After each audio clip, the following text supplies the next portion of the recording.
The Ocean Star Majesty gleamed in the Miami morning sun, her white hull stretching nearly 3 football fields along the dock. At 1,200 feet long and 18 decks high, she was one of the most luxurious cruise ships in the world. And today she was carrying my parents on their 30th anniversary celebration. I stood on the pier at 10:45 a.m., watching the final boarding passengers stream up the gangway. Families with excited children, elderly couples with matching luggage, and honeymooners already holding hands and taking selfies. The kind of happy travelers who'd been looking forward to this moment for months. My parents were among them, though their excitement had a different flavor.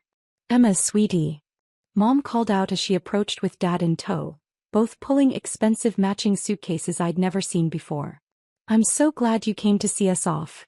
She looked radiant in her new white sundress and designer sunglasses, the kind of effortless elegance that came from spending serious money on vacation clothes. Dad wore a polo shirt that probably cost more than most people's monthly phone bills. "Wouldn't miss it," I said, giving them both hugs. 30 years of marriage deserves a proper celebration. "We're so excited," Mom gushed. 7 days in the Caribbean, 5-star dining every night, shows, dancing, the spa, everything we've dreamed about. Dad checked his expensive new watch. "We should get moving." They stopped boarding at 11:30. "Of course," I agreed. "Don't let me keep you." That's when Mom's expression shifted slightly, taking on that particular tone I'd learned to recognize over the years. "Emma, honey, I need to ask you something and I hope you'll understand." "What's that, Mom?" She glanced at Dad, who gave her an encouraging nod. "Well, the thing is, we've been planning this trip for over a year. Saving up, researching excursions, really building it up in our minds as the perfect romantic getaway." "That sounds wonderful." "It is wonderful. And that's why." She paused, choosing her words carefully. "Well, your father and I were talking and we realized this needs to be just the two of us. No distractions, no complications, no reminders of everyday stress." I waited for her to get to the point. "What your mother is trying to say," Dad interjected, "is that we know you've been going through a difficult time lately. The job situation, the financial struggles, living in that tiny apartment. We love you dearly," Mom continued, "but frankly, having you along would just remind us of all the family problems we're trying to escape from for a week." The words hung in the air between us like smoke from a fire. "You're saying you don't want me to come on your anniversary cruise," I said calmly. "Oh, sweetheart, it's not that we don't want you there," Mom said quickly. "It's just that this is our special time and you understand how it is. There's just no room for failures on this ship." The phrase hit exactly as she'd intended it to. Clean, sharp, and designed to make her position crystal clear. "I understand," I said.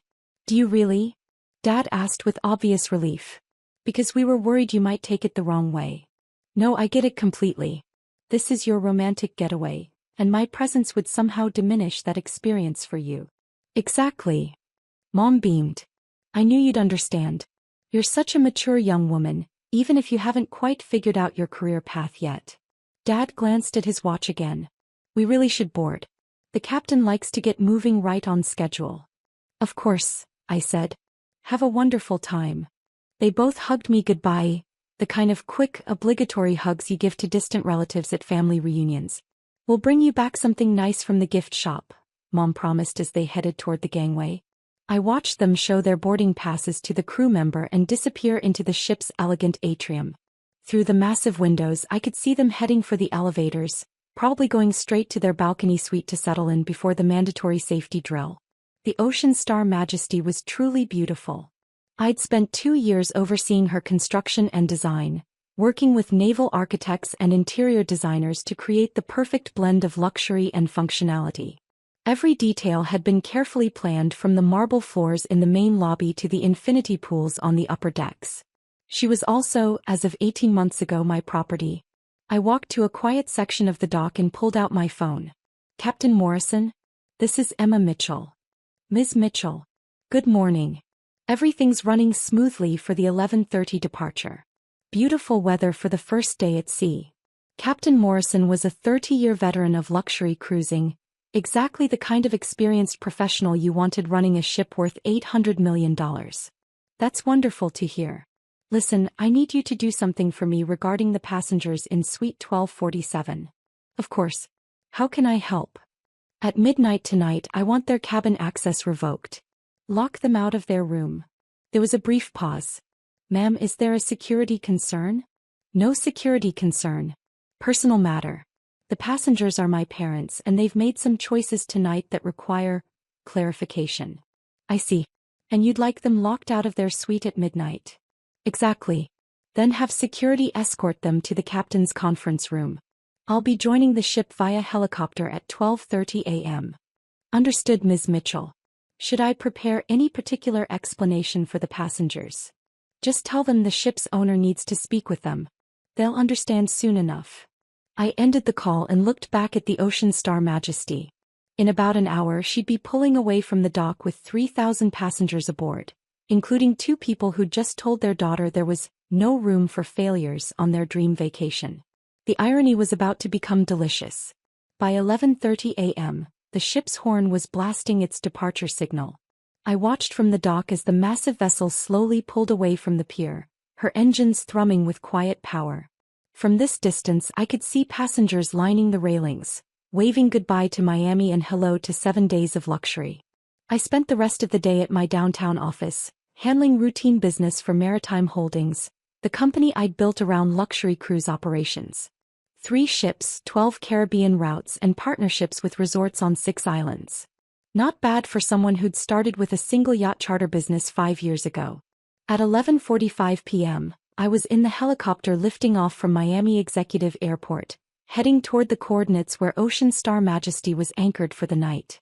Below us, the ship looked like a floating city, blazing with lights against the dark Atlantic. Beautiful night for flying, Ms. Mitchell, the pilot commented through the headset.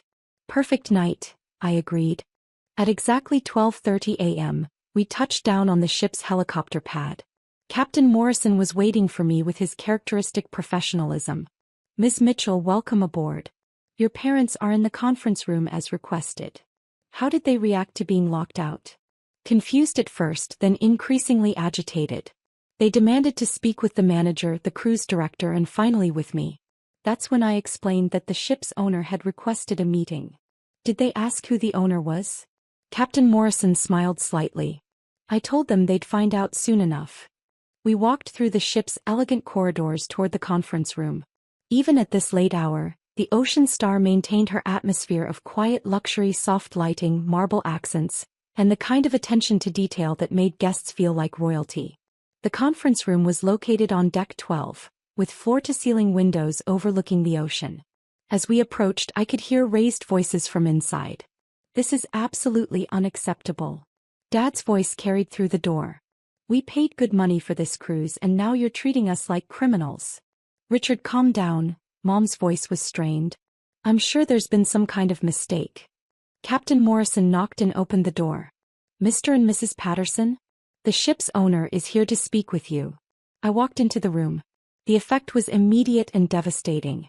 Mom's face went through several distinct phases: confusion, recognition, and then a peculiar gray color I'd never seen before.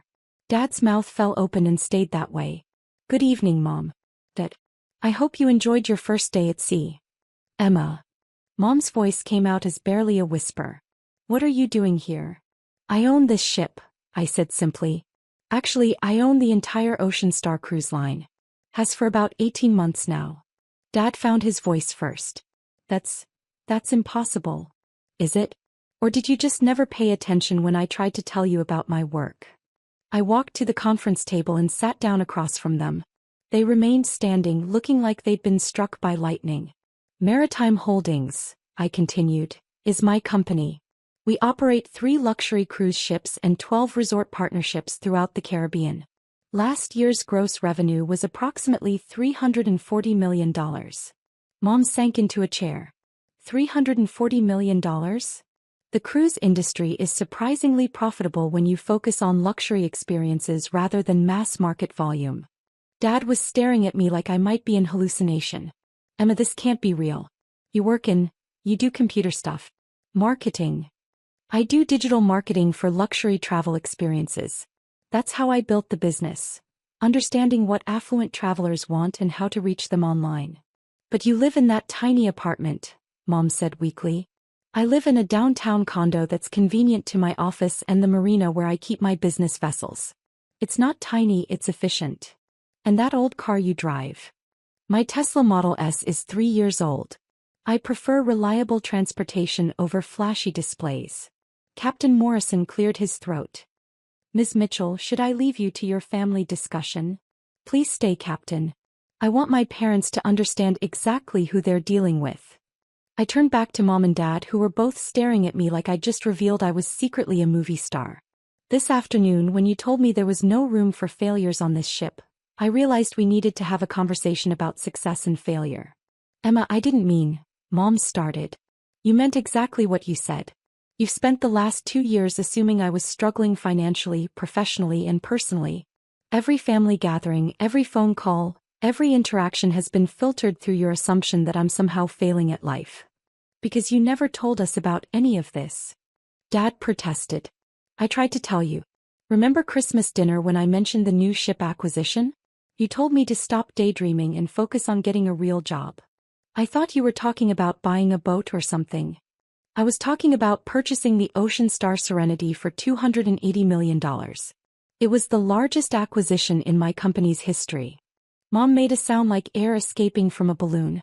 Remember Easter when I mentioned the resort partnerships? You suggested I stop wasting time with travel fantasies and apply for positions at established companies. We thought you were talking about vacation planning, Mom said weakly. I was talking about exclusive partnerships with 5-star resorts that generate $40 million in annual revenue for Maritime Holdings. Dad slumped in his chair. All this time we thought you were barely making ends meet. While I was actually building one of the most successful luxury cruise operations in the Caribbean. Emma, Mom said, and her voice had changed completely.